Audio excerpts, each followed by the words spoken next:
Welcome, everyone. Here we are again. Welcome to the Tibetan Buddhist Society, peaceful land of joy, and welcome to my place. And thank you for inviting me to yours. As we complete the 2021 National Reconciliation Week, I begin by acknowledging that the Wurundjeri Woi Wurrung people of the Kulin Nations are the traditional owners and custodians of the land now known as the city of Darebin, where I live, and that the Wurundjeri Woi Wurrung people, including the Gunum Willem Balak clan, are the traditional custodians of the land now known as Hume City Council, in which our marvellous temple is located. I also acknowledge the traditional custodians wherever you may be. I pay my respect to all their elders, past and present, and I extend that respect to Aboriginal and Torres Strait Islander peoples with us today. My name is Pam, and I'm a long-term student of Geshe Acharya Thubten Loden, the precious founder and spiritual leader of this centre, our traditional Tibetan Buddhist temple and beautiful gardens, and the centres in Perth, Sydney and Brisbane. So if you'll just give me a moment, I'm going to enjoy the class again in my home with the wonderful, where I have the freedom, because I don't have the restrictions of having incense. And today we've got Kahutsu 5 brushstrokes incense, a beautiful blend of deep and subtle woods with hint of sweet herbs. So I hope you enjoy it vicariously with me. It's really lovely to do practice with the beautiful perfume of incense. So let's start off this week with our marvellous general prayers in your prayer book, or they'll be on the screen, starting on page 19. These prayers acknowledge and praise the source of our Dharma practice, our friend the teacher, and through her or his teachings, the marvellous Buddha, the wisdom of Dharma, and the support of the ordained Sangha and the lay Sangha who accompany us on our journey. This week we'll do all the prayers in English, calm and focused. Let us begin. On page 19, as we recite the praise to Shakyamuni Buddha in English, reflect on how fortunate we are to have heard the Buddha's word. Teacher, Bhagavan, Tathagata, Arhat, perfectly pure and complete Buddha, all-knowing, having poise, Sugata, apprehender of the world, navigator of beings to be subdued, incomparable, teacher of gods and humans, to the Buddha, the Bhagavan, the glorious conqueror Shakyamuni, we prostrate, make offerings, and go for refuge.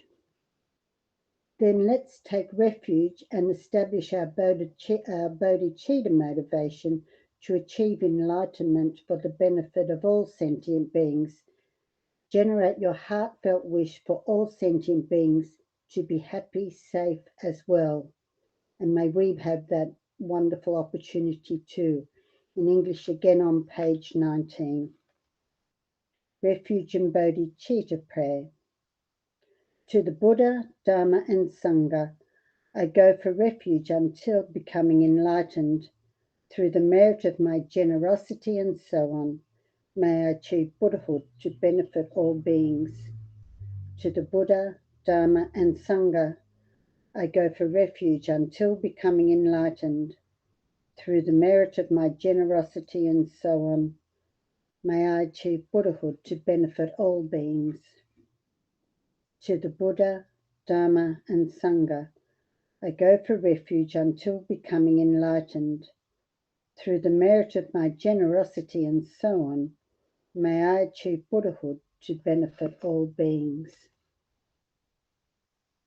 Then, still on page 19 of the prayer book in English, let's recite the short Mandala offering as we imagine offering everything beautiful: flowers, incense, beautiful food, crystal clear water, music, perfume, particularly our practice.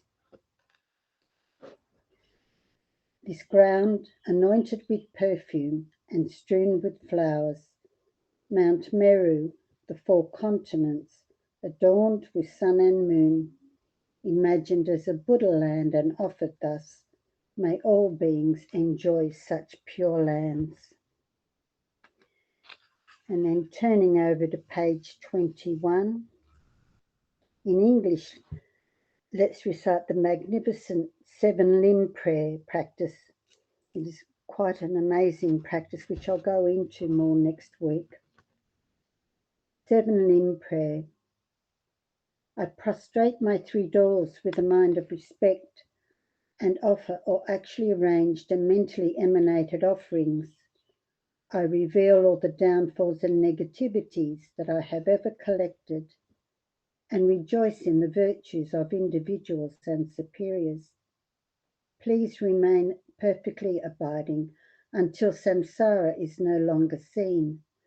I request you to turn the vast and profound wheels of Dharma.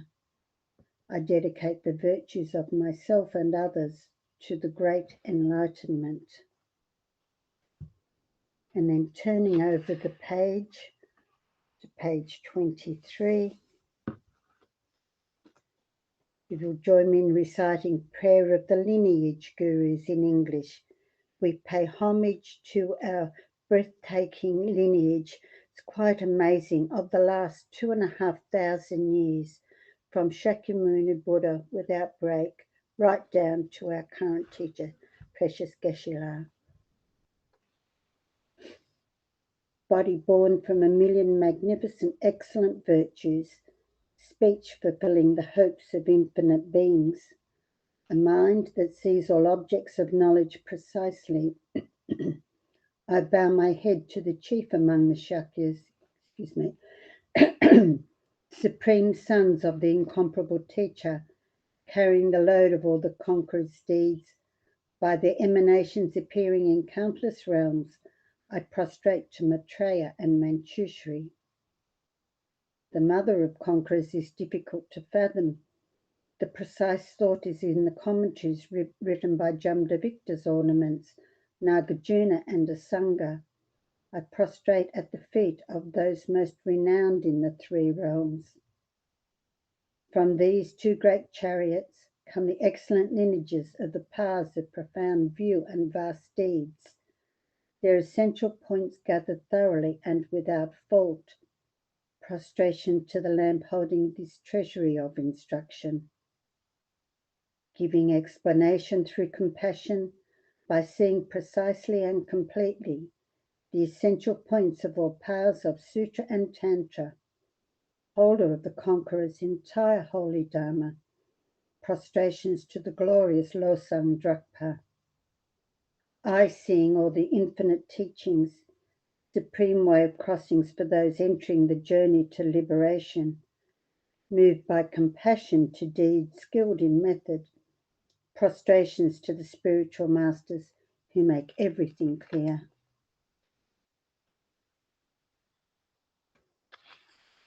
And finally, the great treasury of excellence on page 27. This is the explanation of the entire path to enlightenment. Let's recite it together in English. Great treasury of excellence, the prayer of the path to enlightenment, composed by the unequaled second Buddha, Jetsun Tsongkhapa. The kind master is the basis of all qualities, and proper reliance is the root of the path. By seeing this excellence and through much striving, bestow blessings to be devoted with great respect. This gentle support of freedom, obtained this one time, is most difficult to achieve. By knowing its great value, gives rise to a mind seizing its essence constantly, day and night. Bestow blessings to generate this continuum unceasingly. It is like a bubble in water, this constantly moving body and life. Thus remember the swift collapse of death. Beyond death, like body and shadow, white and black karmic results follow after. By gaining firm certainty in this, the mass of faults, subtle and very subtle, are abandoned, and the accomplishment of all virtuous collections completed. Bestow blessings to ever retain conscientiousness. The qualities of samsara are unfit to be trusted, the door to all suffering. Do not be content with these enjoyments. By knowing its defects, bestow blessings to develop a great aspiration for the bliss of liberation. By that pure thought, great conscientiousness is drawn forth, and mindfulness and awareness of the individual liberation, the root of the teachings. Bestow blessings to make this the essential practice. Just as I myself have fallen into samsara's ocean, all living beings as mother are also like that. By seeing the responsibility for the liberation of beings, bestow blessings to be trained in supreme bodhicitta. However, by merely generating the mind, if not acquainted with the three aspects of ethics, enlightenment will not be attained. By seeing this excellence, bestow blessings to train with strong effort in the vows of the conqueror's sons. Pacifying distraction towards perverse objects by way of proper analysis of the perfect meaning, bestow blessings to swiftly and continuously generate the path related to the union of calm abiding and special insight. Thus, becoming a vessel trained in the common paths, enter the Vajrayana, supreme evolution of all vehicles. Bestow blessings to engage the easy path itself, that sacred way of crossing for fortunate beings. The base of practice for the two aspects of attainment is when guarding the pure vows of commitment is found to be genuine and certain. Bestow blessings to protect them even at risk of life. Then, by understanding properly the important points, which are the essence of the two stages of the Tantra classes, bestow blessings according to these holy teachings with continuous effort in supreme four-session yoga. Like that, may the spiritual friend revealing the gentle path and the friends of proper practice stand firm. Bestow blessings to quickly pacify the masses of outer and inner hindrances. In all rebirths may I never be parted from the perfect gurus and the enjoyment of the glorious Dharma. By utterly completing all qualities, paths and grounds, may I quickly achieve the state of Vajradhara.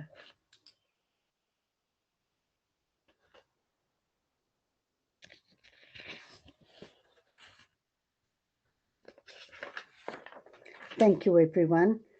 It is lovely to know that we come together to recite these prayers, even though we are geographically separated in our own homes.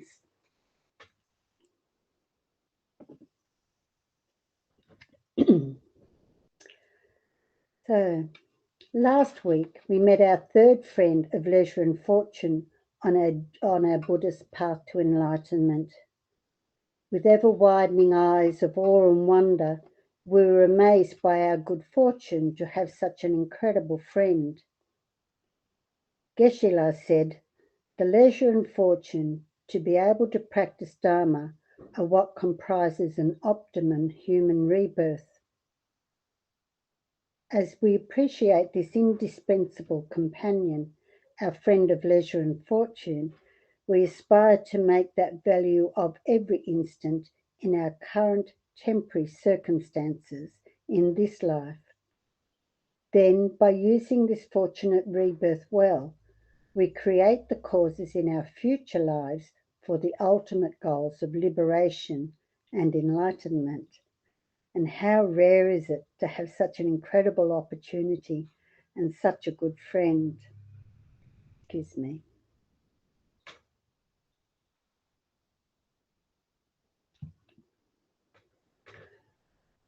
So with this rare opportunity and good friend, how can we maximize this situation? His Holiness the Dalai Lama says, basically, we need to relinquish our attachment to cyclic existence. More specifically, we need to develop the fortitude to relinquish our attachment to the pleasures of this current life, those seductive 8 worldly dharmas. These worldly concerns entice us, trap us into grasping for immediate happiness in this life rather than focusing on the longer term goals of the ongoing happiness of bodhicitta or of achieving enlightenment for the benefit of ourselves and all living beings. Let me remind you of these 8 worldly dharmas. They are being pleased when receiving wealth and displeased when losing it, being pleased when experiencing pleasure and displeased when experiencing misery, being pleased with fame and reputation and displeased at being in disrepute, being pleased when praised and displeased when denigrated. On the other hand, when we practice purely, our Dharma practice supports our journey on the path. And what better time than now? Geshe reminds us that we need to practice Dharma because all sentient beings want happiness, not suffering. We need to practice Dharma because we have perfect external conditions of a perfect teacher or guru. We have the optimal conditions of leisure and fortune here in this life, and who knows when they will be attained again.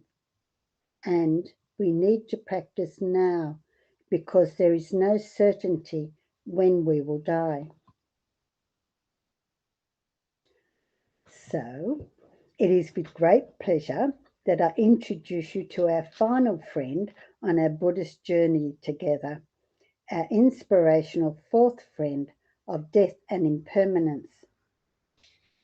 It is interesting that these 2 friends are always listed as death and impermanence, not impermanence and death. I'm not sure why, perhaps it sounds better that way. But I'm thinking that impermanence permeates our entire lives, right up to and including our deaths. So perhaps it may be better to look at impermanence first. So, impermanence. I've talked a little about impermanence over the last weeks, but to recap, Geshe says, Everything produced is by nature impermanent. All products disintegrate because their very existence is a result of causes, conditions, and the collecting together of various parts which do not have the power to sustain themselves permanently. Perhaps if I repeat that a little bit more slowly. Everything produced is by nature impermanent. All products disintegrate because their very existence is a result of causes, conditions, and the collecting together of various parts, which do not have the power to sustain themselves permanently. Geshe then gives the example of a house produced from a variety of parts, causal actions, and conditions. Let's take a further look at Geshe-la's house example to understand impermanence better. And I thought I'd use my own house. I live in an old house, about 110, 120 years old.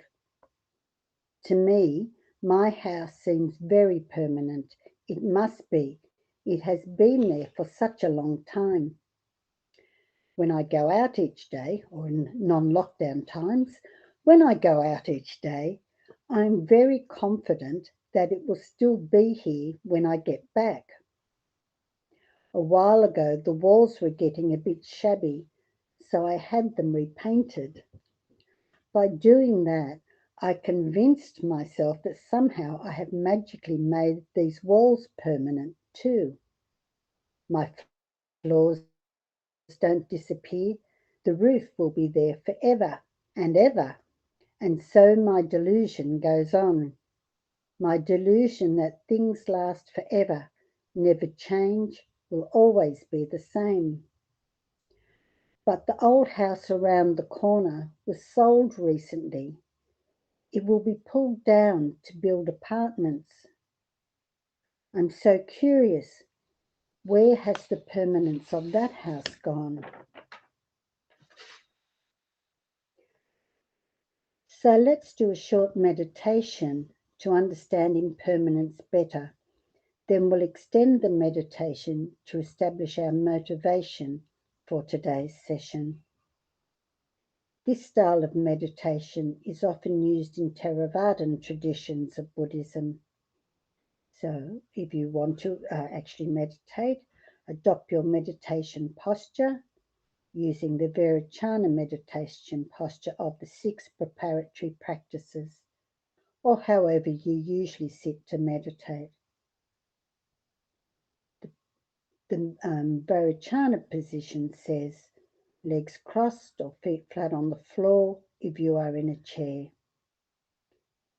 Hands in your lap, palms up, right palm on top of left.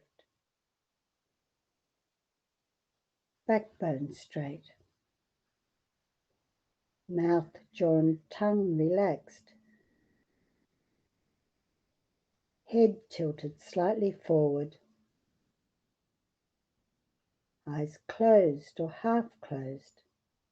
This is your meditation signal to your mind and your body. Shoulders level. And then if you wish, a small half smile on your face.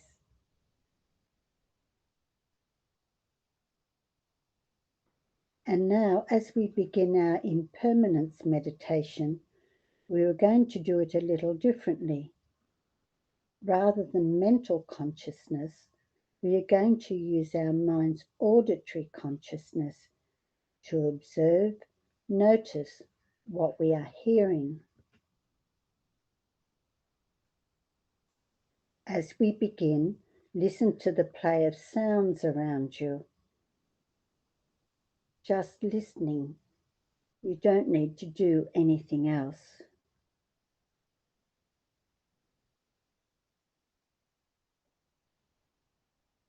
I don't know what sounds are at your place, but I'm sure there are many. Some are loud, some are quiet, soft and hard. Some are far and some are near. Just listening to each one.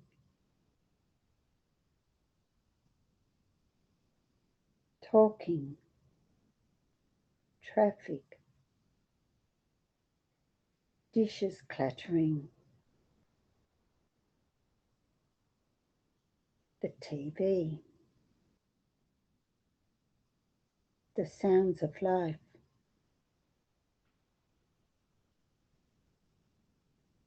Don't get caught in thinking about them. Just listen.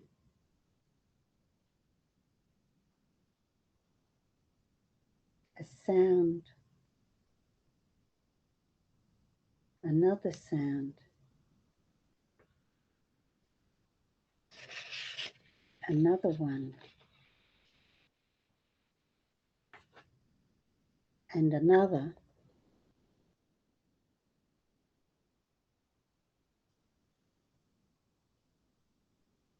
Gently listening, nothing more.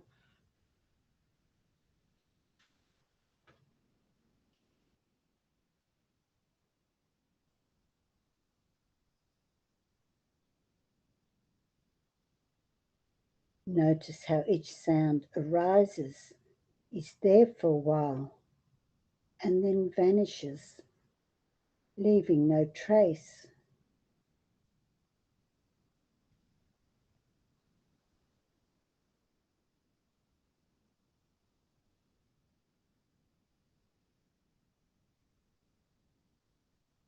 Arising, abiding, and disappearing.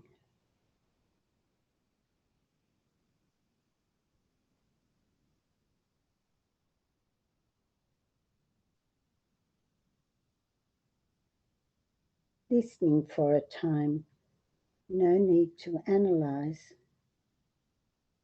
just listening in a relaxed, open way.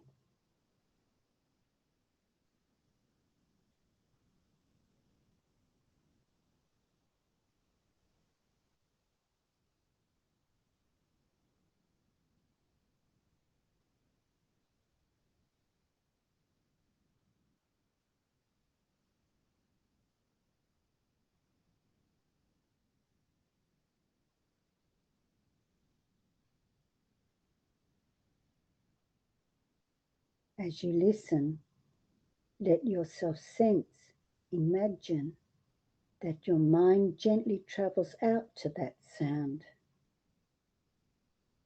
not to analyze or comment, just to observe.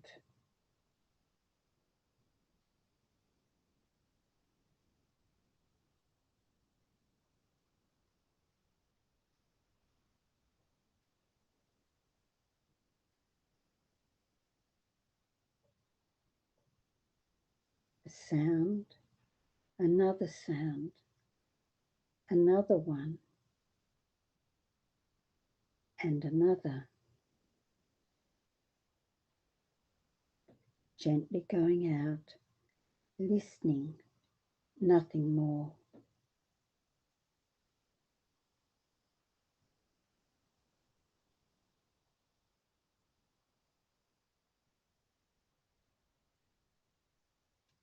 Each sound arises, stays for a while, and then passes away,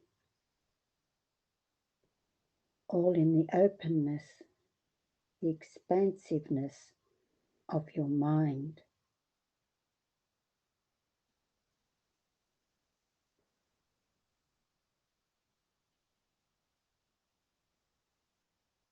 The impermanence of each sound,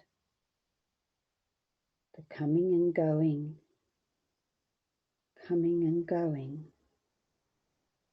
one after another.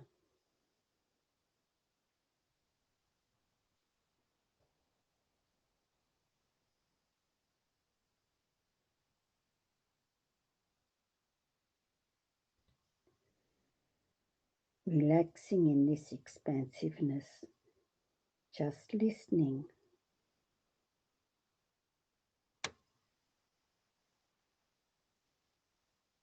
Relaxed, alert, focused, just observing without any resistance.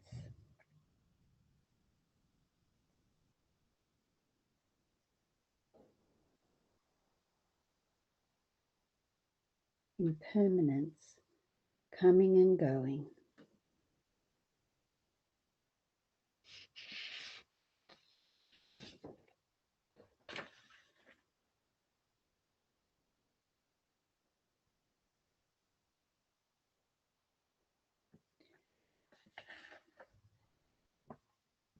As you rest in this open awareness, notice how your thoughts and images also arise, stay for a while, then vanish, just like the sounds.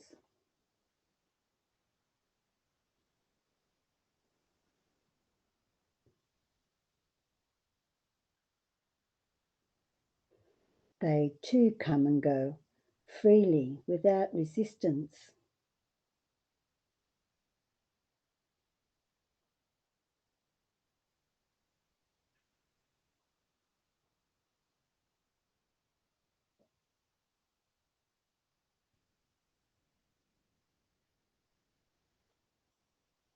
Pleasant and unpleasant thoughts, pictures, words and feelings, coming and going in the rhythm of our minds.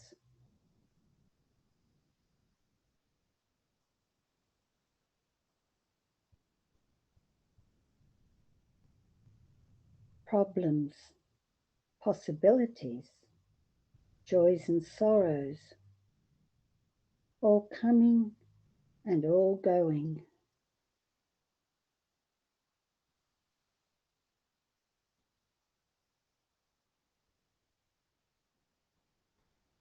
The impermanence of thoughts, the impermanence of feelings,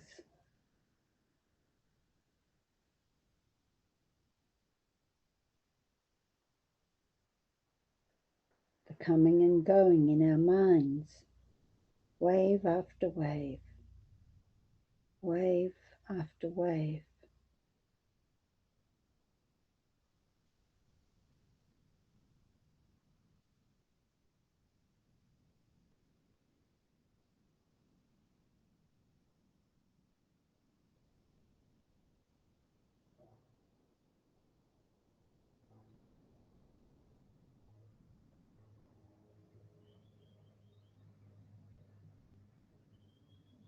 Resting your mind in a state of stillness, rising and falling, just being.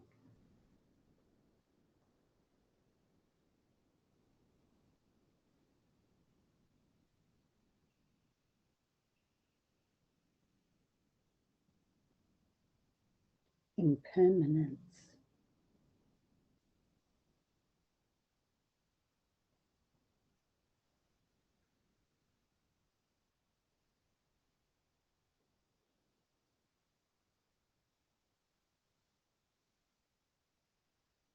Now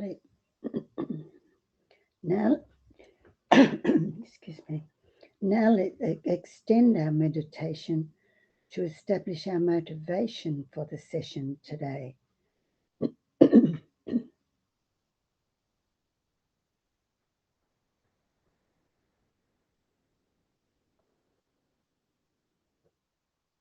Motivation.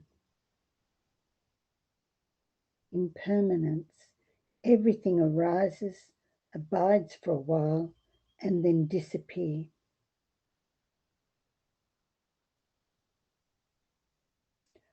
I arise, abide, and then disappear.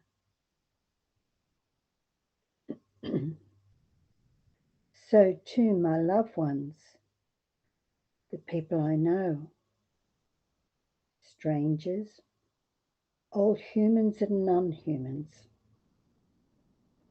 all sentient beings arise, abide, and disappear.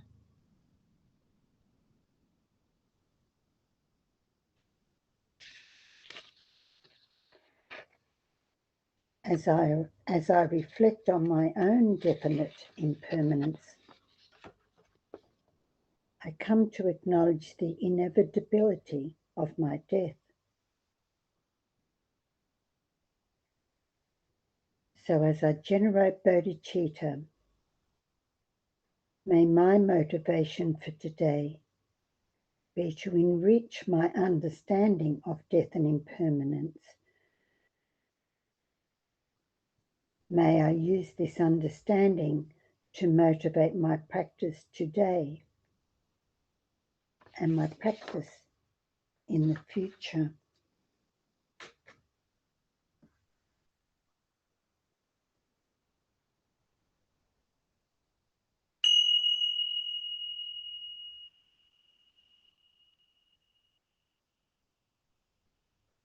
Then when you're ready, just gently open your eyes and complete the meditation.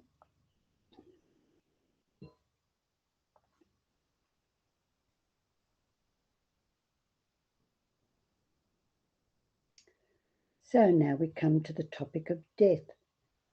Let's take another step on our journey as we consider Geshe-la's teachings about the other aspect of today's friend, that of death. But first, may I make a comment? I have deliberately included this duo of death and impermanence as one of our friends for our journey along the path. Am I being naive? Most people would consider death to be pretty scary, particularly when we contemplate our own deaths. We'd much rather meditate on exquisite, holy, divine beings in Pure Lands, where there is only happiness and no suffering. But as we reflect more and more on impermanence and the inevitability of death, we start to get used to breaking the social taboo of silence. We become curious about death from a Buddhist perspective. We cannot avoid death, as Geshe explains in the 3 root propositions. The 3 root propositions say, first,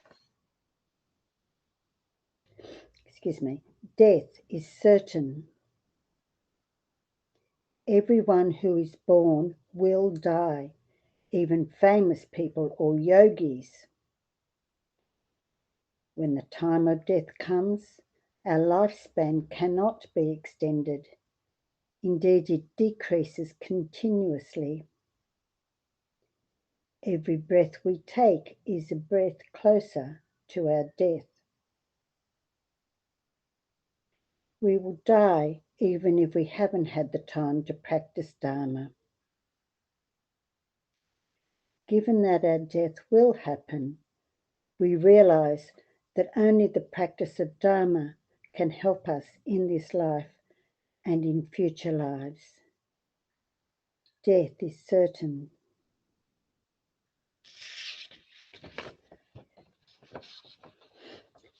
The 2nd root proposition says the time of death is uncertain. Despite anticipating that we shall live to 85 or whatever, people die at all ages. There are many more circumstances leading to death than supporting life. There are those external factors, such as earthquakes and road accidents, that routinely cause people to die. And those internal conditions, such as disease and mental problems.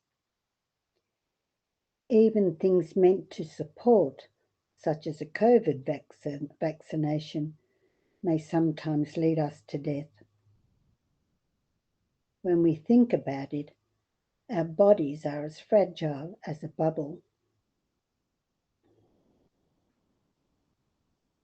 Seeing that death is so uncertain, the time for practice is now.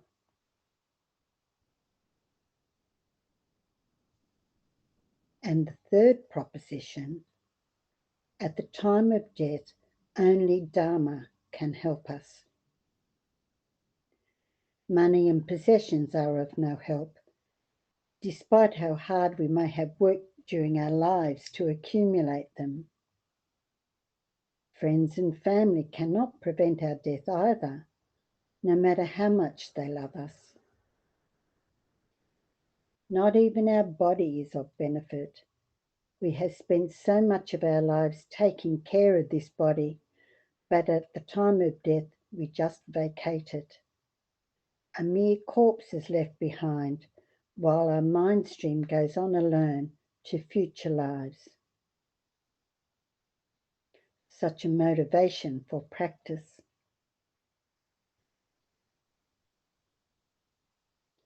On the other hand, understanding the 3 root propositions is not to say that we are able to discard the sadness and grief of death. Of course not. We all have loved ones we wish we could keep with us forever. We all mourn the finality of our own years, however many they may be. The question is, what do we do about it? Our good friend, Death and Impermanence, is such a compelling, inspirational, motivating friend. His Holiness the Dalai Lama says that getting to know death and impermanence is not to fill us with irrational panic, emotional fear, and immobilizing dread. It is to urge us to get our heads out of the sand and think, to generate a wise fear of death. As we gradually become accustomed to the reality of death, our own and others, we can turn our attention to making progress on the path for the benefit of all sentient beings. We can value the opportunities we have right now. As Geshe points out, we remember the Dharma and practice it purely in our daily lives. We set clear priorities and avoid the causes of unhelpful rebirths. We don't waste our time and our lives on unimportant activities, but direct our energies in more positive directions instead. Then, in the supportive company of our other three friends that we've met, the friend of leisure and fortune, what an opportune rebirth to be in right now, our friend of Guru Yoga, we have a teacher to wisely and compassionately show us the path and to accompany us on our journey, and our invaluable friends of meditation, providing such clarity and insight. With these three friends and our friend today of death and impermanence, we can proceed with great enthusiasm along the path. And what a journey to undertake.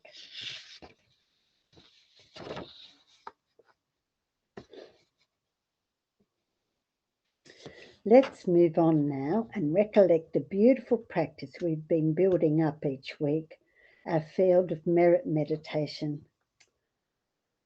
I've so enjoyed doing them. It's really quite a pleasure to think about it each week and do my own meditation to work out what I'd like to lead you dear people through. Isn't it the most quiet, most quiet, tranquil place to rest our minds?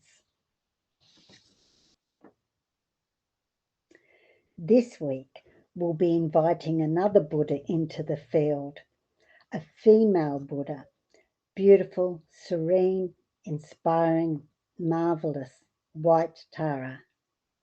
There are not enough adjectives to express her magnificence. Let me tell you a little bit more about her. White Tara is one of the many Tara Buddhas. Green Tara, Chittamani Tara, the 21 Taras, the 108 Taras, and so on. Peaceful and wrathful, beautiful and powerful, Tara is the actuality of wisdom and compassion. She is revered in all Buddhist countries and also in Hindu and other Eastern religious traditions.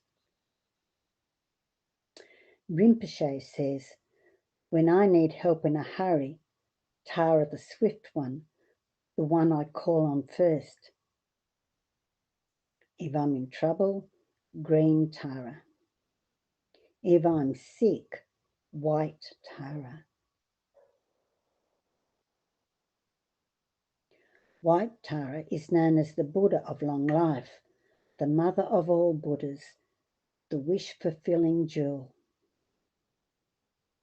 She arose from the lake of Avalokiteshvara's tears as he wept at the never-ending suffering of all sentient beings, of us all. White Tara is the perfect embodiment of graceful power, wisdom, and purity. The love and compassion of all the Buddhas, the single embodiment of the three jewels, especially long life, longevity.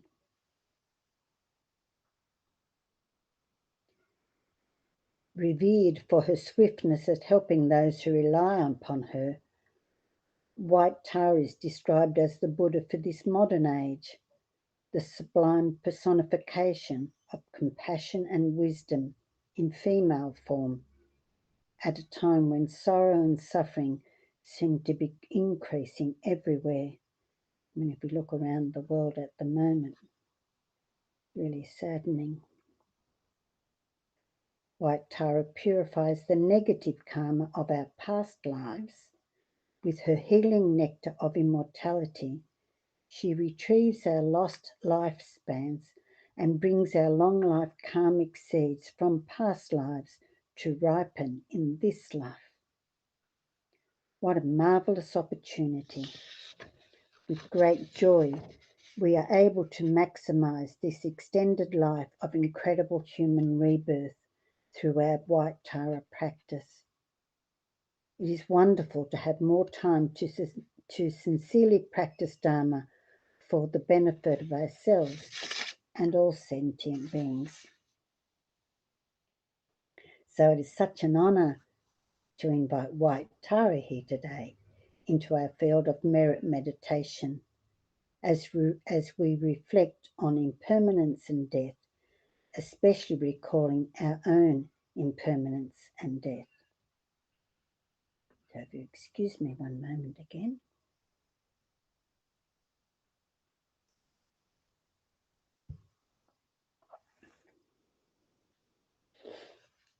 So shall we begin imagining our field of merit? Such a lovely meditation to do. As we commence our meditation, first position our bodies in the Virachana position, or however you would like to do it. Consider your legs, your hands, backbone, mouth, jaw and tongue.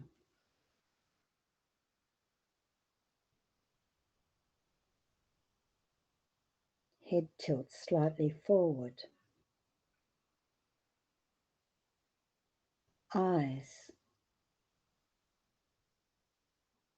shoulders level, arms relaxed.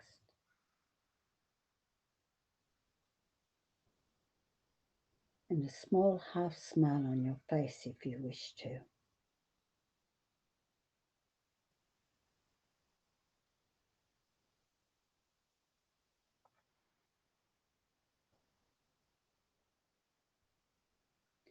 Now gently, at your own pace, observe your breathing, the in and out, counting your breaths in groups of 3. As you settle into meditation, resting your mind and resting your body.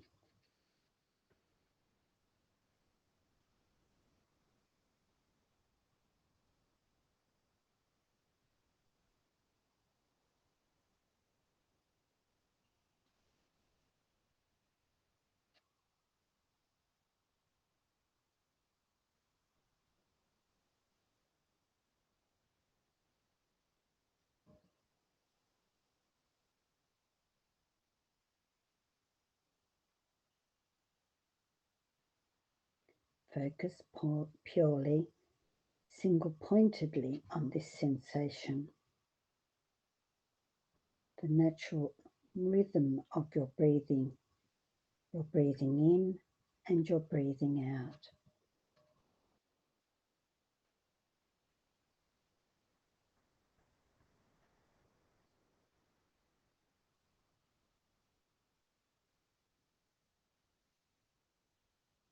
Let go of all distractions and agitations, of thoughts and memories of the past, plans and imaginings of the future.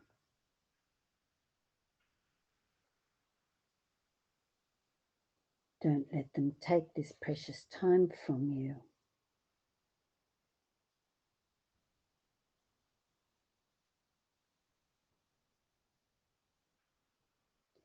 Breathing in and breathing out. Gently count the breaths to yourself.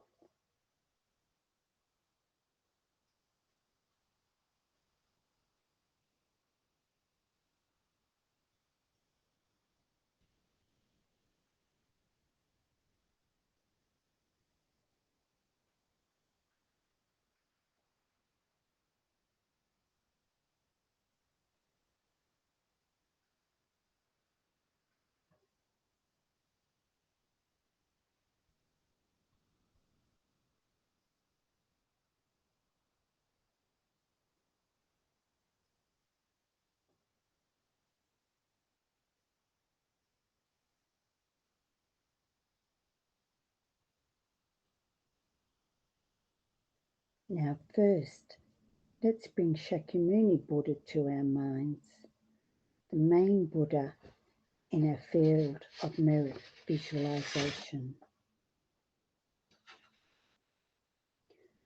You may wish to recall our beautiful statue of Shakyamuni Buddha,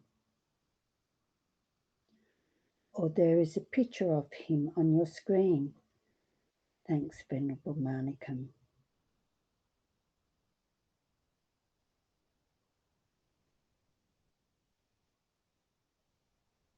Taking your time, step by step. It may be helpful to make your visualization a size you are comfortable with, somewhere between tiny and life-size, or perhaps a little bit bigger. Imagine in space in front, probably about 2 meters away, at the level of your forehead, not too high and not too low, from emptiness appears a precious throne in the nature of light, thrown like a large box, supported by 8 mighty snow lines, 2 on each side.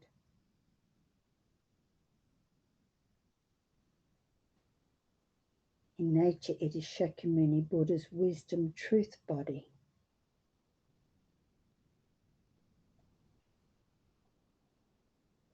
On top of the throne, from emptiness arises a light-natured lotus flower with petals of various colours,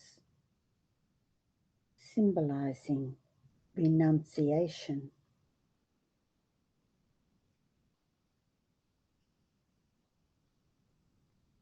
On top of this, in the nature of light, arises a moon cushion, symbolizing the realization of bodhicitta.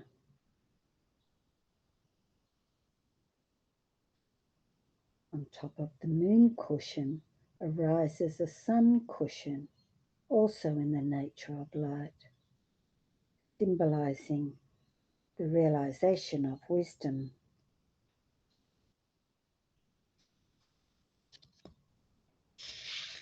On top of these 3 cushions, from emptiness arises Shakyamuni Buddha, or if you prefer, your kind guru, taking the aspect of Shakyamuni Buddha. He is facing towards you. Shakyamuni Buddha's body is golden, coloured in the nature of light, just like a rainbow is light, clear and translucent. He is a monk wearing the 3 Dharma robes, symbolizing his pure ethics. He has the 32 major marks and the 18 minor signs of a perfectly enlightened being, such as the long earlobes and an unisha on the top of his head. Shakyamuni Buddha has 1 face and 2 arms. His 1 face symbolizes that Shakyamuni Buddha perceives the one nature of all phenomena, their emptiness of inherent existence. His right hand rests on his right knee, in the earth-touching gesture, the power to stop all negativities.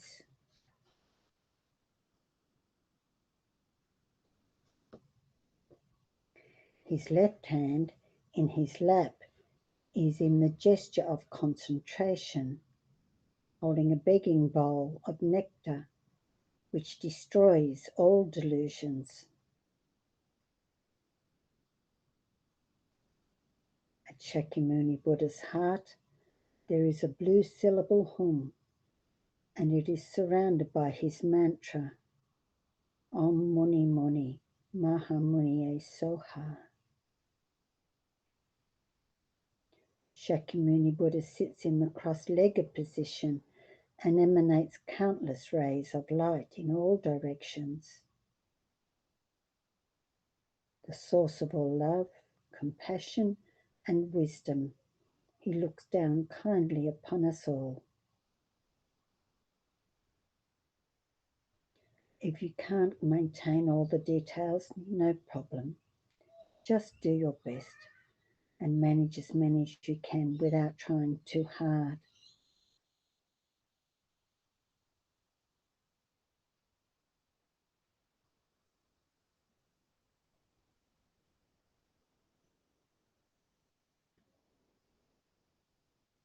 Now let's build up our field of merit, adding further Buddhas. First, we invite Manchushri, the Buddha of wisdom, into our field of merit. From the heart of Shakyamuni Buddha, Guru Shakyamuni Buddha, the source of all our teachings and understandings, arises Manchushri. Manchushri sits next to Shakyamuni Buddha, slightly lower on Shakyamuni Buddha's left, the wisdom side. There is a picture of Manchushri on your screen. Thanks, Venerable Manikam.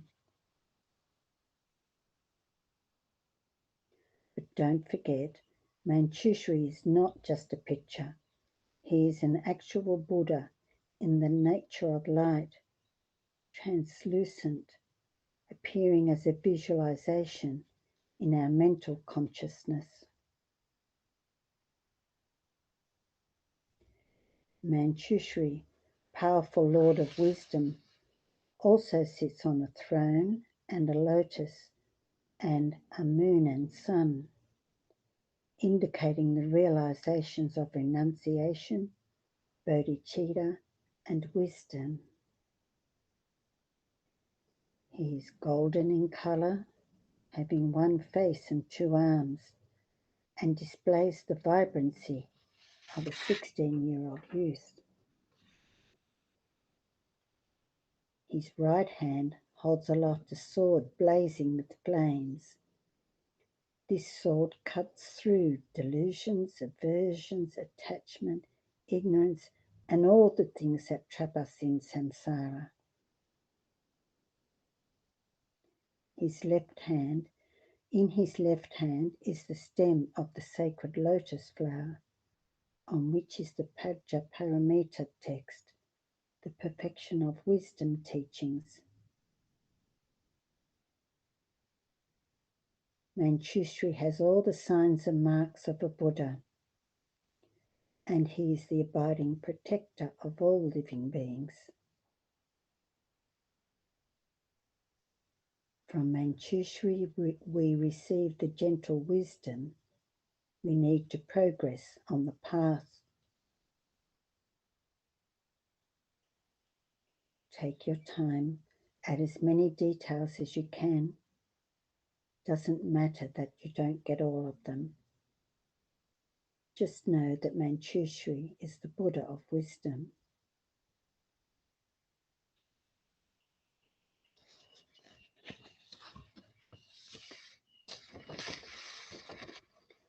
Now, from the heart of Shakyamuni Buddha, Guru Shakyamuni Buddha, the source of all our understandings, arises Maitreya Buddha into our merit field.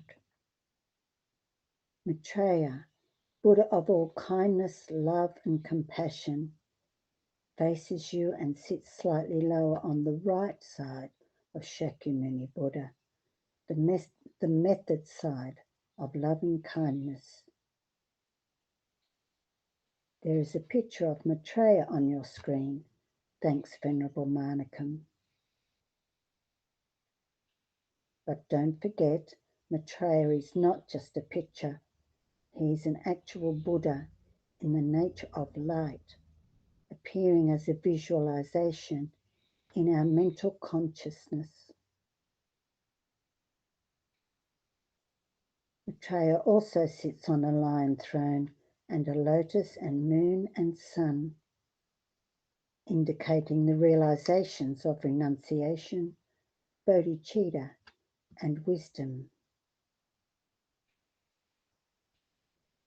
But Maitreya sits as if on a chair in the loving position, demonstrating that when Shakyamuni Buddha's era has finished, Maitreya will quickly come to this earth to help us. Maitreya is golden in colour and radiant as if with the light of 10 million suns. He wears precious silk clothes, a beautiful crown and ornaments, necklace, bracelets, silk scarves, and so on. He has one face and 2 arms, and his hands are in the Dharma Chakra mudra at his heart.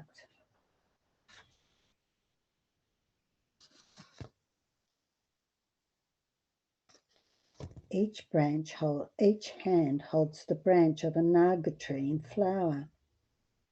On the flower of the branch on the right side is a Dharma Chakra.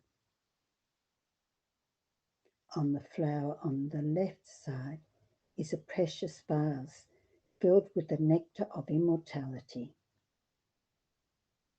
At his crown is a small stupa, which is in the nature of Guru Shakyamuni Buddha.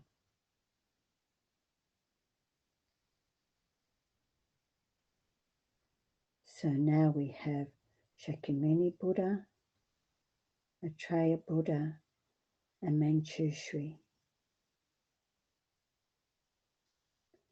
Now from the heart of Shakyamuni Buddha, Guru Shakyamuni Buddha, the source of all our understandings, arises Medicine Buddha into our field of merit.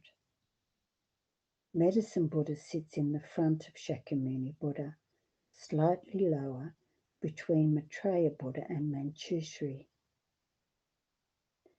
so that there is a semicircle of Buddhas around Shakyamuni Buddha, all facing us with great love and compassion. Medicine Buddha is also facing towards us. There is a picture of Medicine Buddha on your screen. Thanks, Venerable Manikam.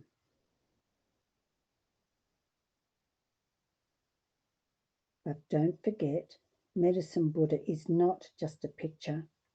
He is an actual Buddha in the nature of light, appearing as a visualization in our mental consciousness.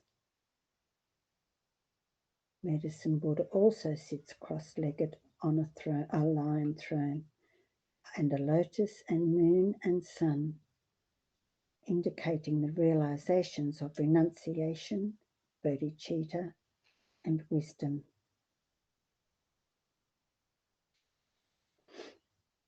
His body is dark blue in colour, the healing colour of lapis lazuli, and he has one face and 2 arms.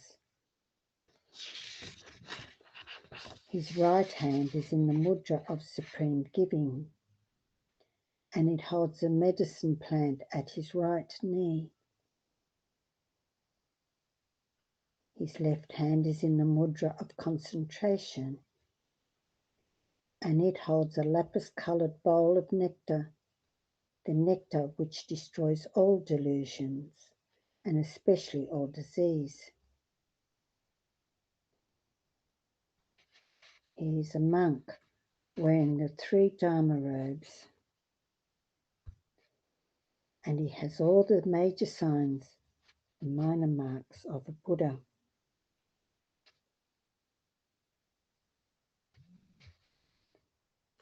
Medicine Buddha is everything beautiful gathered into one.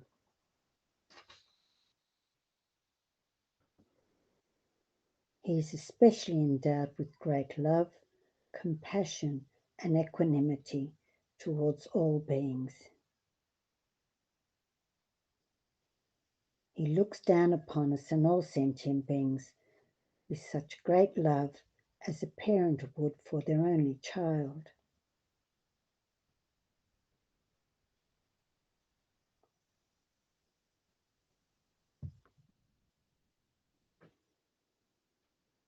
Now from the heart of Shakyamuni Buddha, Guru Shakyamuni Buddha, the source of all our understandings, arises white Tara into a field of merit.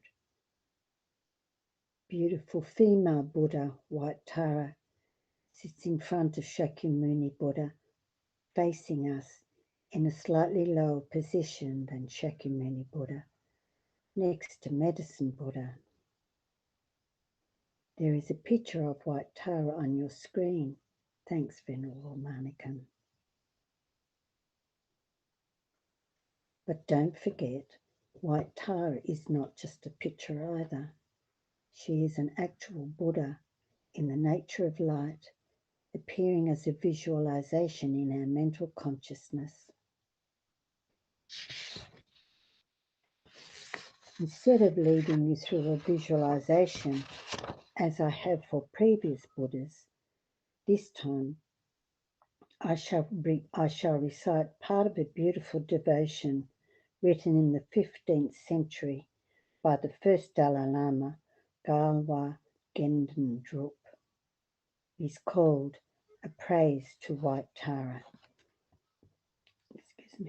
I shall try to emphasize certain words that will help you with your visualization, or if you prefer, you can just listen and enjoy her arrival. So, a praise to white Tara. Homage to the female Buddha, beautiful with youth, who sits on seats of white lotus and moon, spreading stainless compassion and knowledge, and who captures the radiance of the snow mountains. Homage to the ultimately generous one, his right hand showing the mudra of supreme giving, easily releases boundless karmas of peace, increase, power, and wrath, as well as the 8 siddhis and even supreme Buddhahood. Homage to the spiritual mother who gives birth to Buddhas, past, present, and future. His left hand, supporting a blue lotus, grants us protection.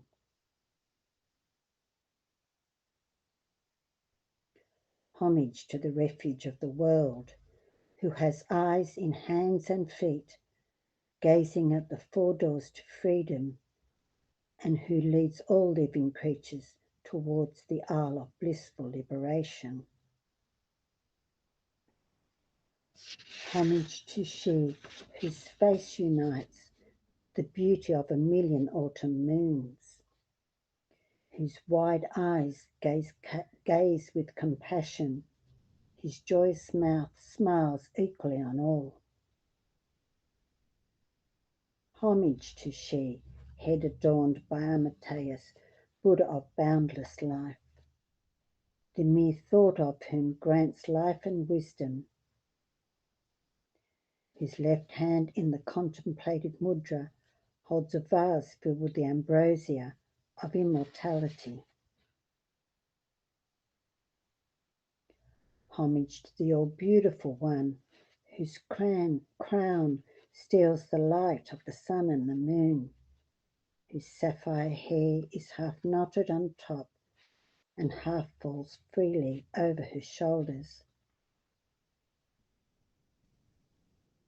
Homage to the majestic one, of precious ornaments blazing, whose crown, earrings, necklace, and armbands, bracelets, anklets, and belt are so elegantly arranged, surpass the ornaments of men and gods. Homage to she of celestial raiment, whose shoulder sash and skirt hug her body like rainbows. The knowledge, compassion, and perfect actions of all Buddhas appear in the form of the beautiful goddess. I take refuge in you and offer my prayers. In brief, by the meritorious action of this practice, from now until enlightenment, I respectfully make offerings at your lotus feet.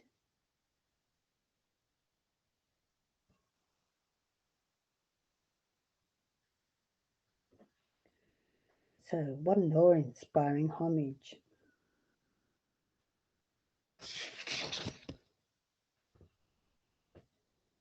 So now, continuing our meditation, bring your attention back to yourself, sitting in front of this magnificent field of merit, radiating light.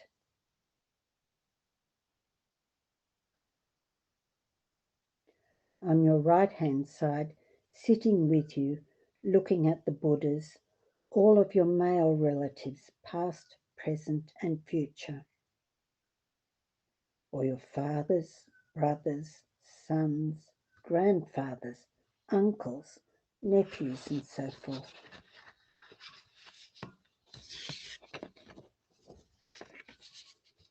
See on your left-hand side, sitting with you, looking at the Buddhas, all of your female relatives, past, present, and future, or your mothers, sisters, daughters, grandmothers, aunties, nieces, and so forth.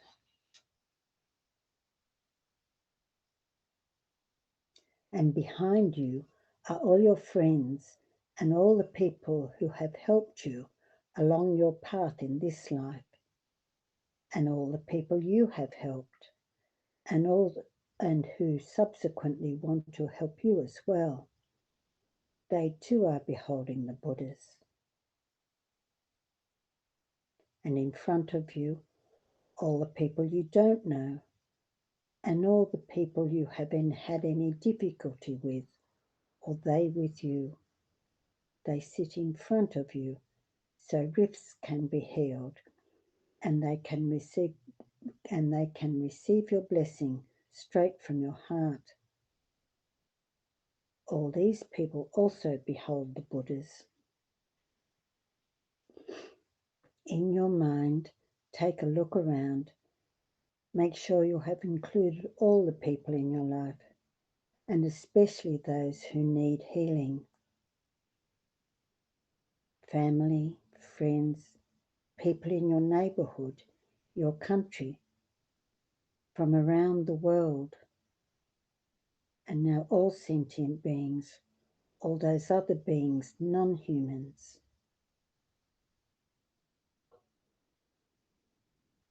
Make sure they are all with you in front of this field of merit.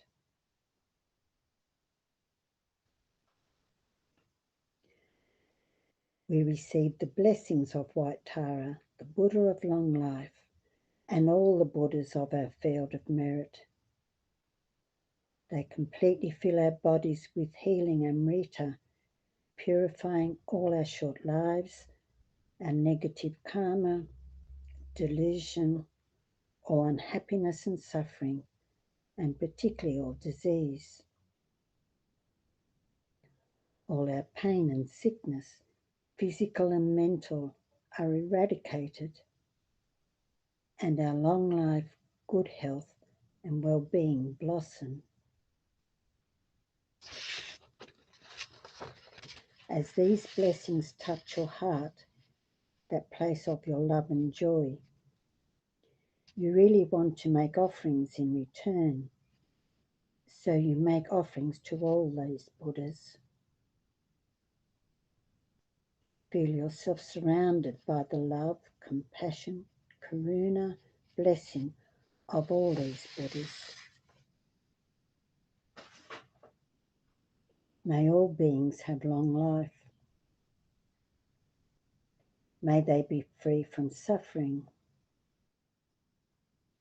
May all beings have all the food and warmth and friendship and love and shelter, all that they need. And may they be fearless.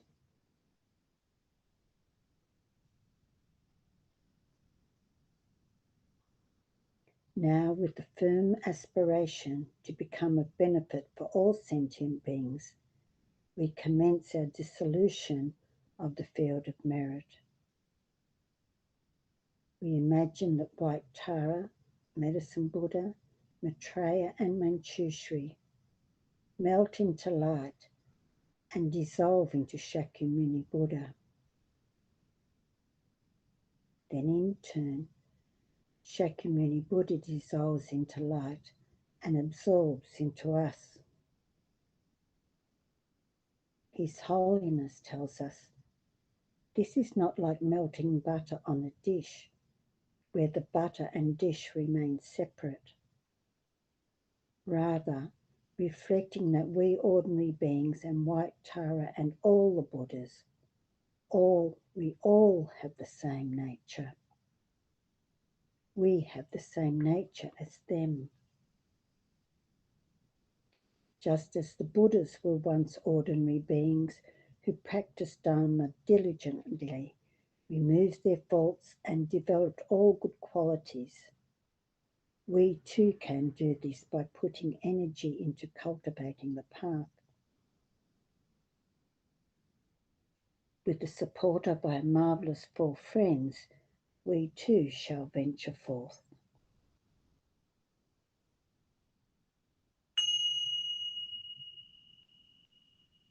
Then when you're ready, gently finish the meditation and open your eyes. Thank you, everyone. Again this week, we haven't been able to be in Geshe-la's magnificent temple, so I thank you all for having me in your home.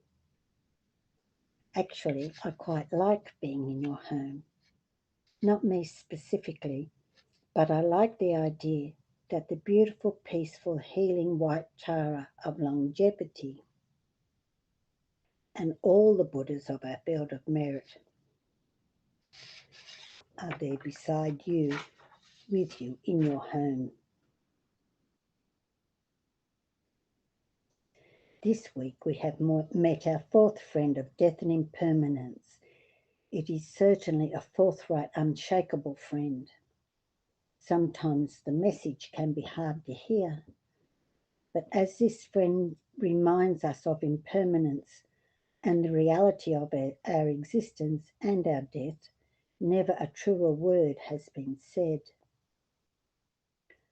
I hope these teachings of Buddhas have inspired and motivated us all in our Buddhist practice. There is no class next week, the 13th, as it's a long weekend, so our next and final class will be on the 20th. I'm really looking forward to the class. We'll be chatting a bit more with our four friends, but we'll mainly be celebrating paying homage to our field of merit. We'll be doing the fundamental Buddhist practices of purification and making offerings. Then we'll savour receiving Buddha's blessings. It will be a very joyous way to conclude our time together.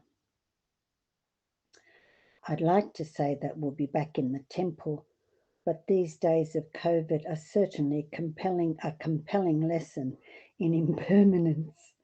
So watch this space or your emails or Facebook. So now let's celebrate the blessings of White Tara and the field of merit as we dedicate our merit and recite the final prayers. Focusing your mind. Dedication. His Holiness says that the primary purpose of dedicating merit is to make the results of our virtue inexhaustible, lasting until all sentient beings attain full enlightenment. By connecting even small virtue to the wider vision of the awakening of all sentient beings, we bring an extraordinary dimension to this small action. It immerses our mind in bodhicitta, increases our generosity, and expands our rejoicing at virtue.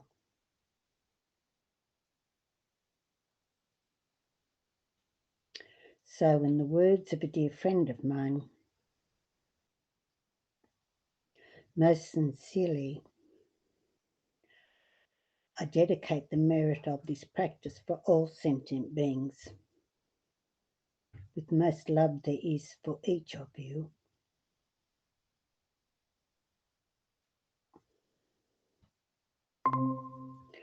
For all our health, long life, and sincere practice.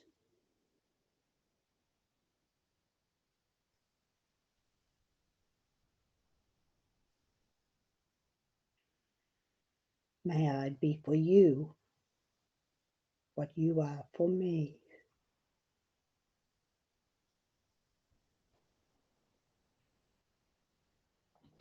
For the benefit of all sentient beings until we all attain enlightenment.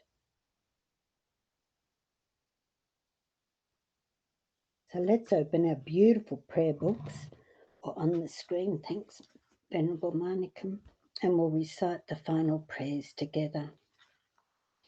The first one is the final prayer of the graduated path on page 31. Just a moment.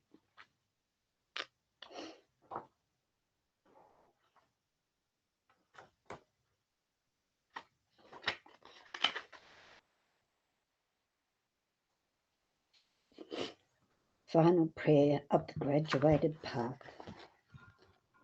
composed by the unequaled second Buddha, Jetsun Tsongkhapa.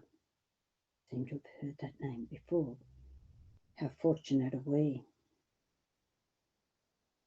By the two collections vast as space, amassed with effort for a long time, may I become a chief of conquerors, a guide for all beings, whose mind's eye is blinded by ignorance. Also in all lives, while not yet come to that, may Manchushri favour me with his compassion, finding the supreme path, complete with all the stages of the teachings.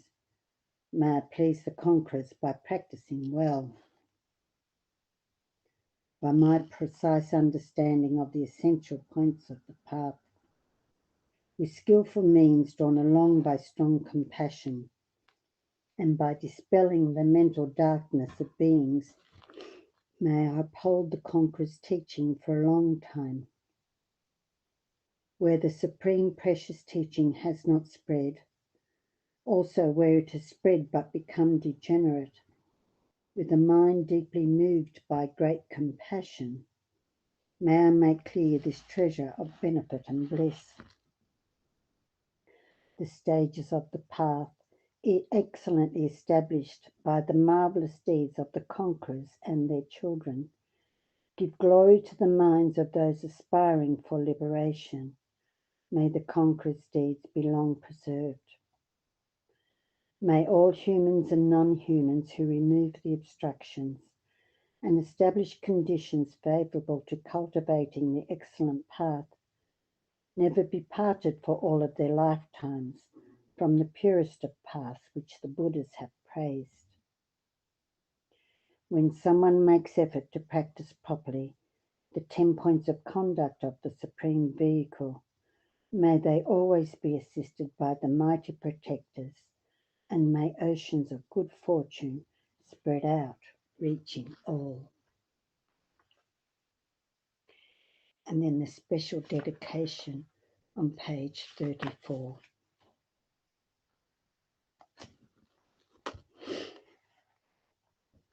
Whatever white virtues we have thus created, we dedicate as causes, enabling us to uphold the holy Dharma of scripture and realization, and to fulfill without exception the prayers and deeds of all the Buddhas and Bodhisattvas of the three times.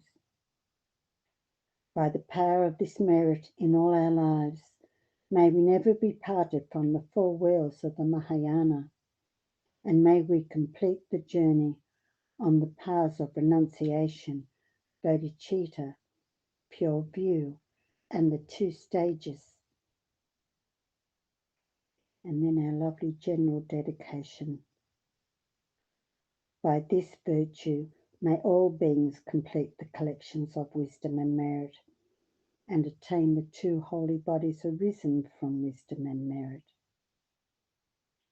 May the precious superior mind of enlightenment be generated in those who have not yet generated it, and not decrease in those who have developed it, but increase continuously.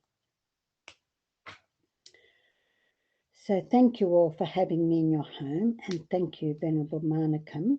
We've got a couple of minutes for questions, but first, if I could just remind people, no class next weekend, but we have a wonderful retreat being led by Nick and Tara, and there's more information about that on the website, an online retreat, obviously under the circumstances at the moment. So are there any questions, please?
Mm.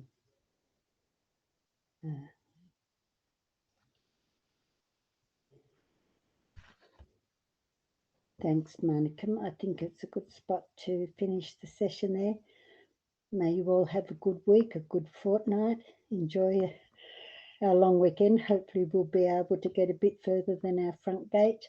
And please be safe and well and happy. Thank you all.